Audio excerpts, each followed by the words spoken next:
Gaza ఏదైతే పాలస్తీనాకి సంబంధించినటువంటి కీలకమైనటువంటి ప్రదేశాన్ని స్వాధీనం చేసుకోమని ఆదేశాలు ఇచ్చానని నెతన్యాహు చెప్పాడు. మొన్ననే కాల్పుల విరమణ ఒప్పందంలో ఇరాన్ అడుగుతున్నది ఏంటి? ఇజ్రాయెల్ గాజా జోలికి రాకూడదు, హమాస్ జోలికి పోకూడదు. అంటే హమాస్ ఉండేది పాలస్తీనాలోనే. గాజాని ఏం చేయకూడదు, హిజ్బుల్లాని ఏం చేయకూడదు, లెబనాన్ని ఏమి చేయకూడదు, హౌతీల్ని ఏం చేయకూడదు, ఇవన్నీ. బట్ అవన్నీ నోటి మాటలకే పరిమితం.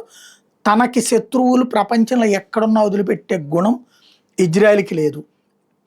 గాజాని ఆ మధ్యన పూర్తిగా ఆక్రమించుకుంటానంటే ఈలోపు ట్రంప్ ఆపడం వల్ల కాసింత ఆగినట్టు నటించారంతే.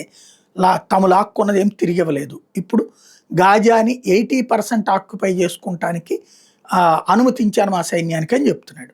మొన్న మధ్యన ఆక్రమించుకుని మళ్ళీ కొంత భాగం వదిలిపెట్టారు. మళ్ళీ ఇప్పుడు పూర్తిగా ఆక్రమించుకోవడానికి రెడీ అవుతున్నారు.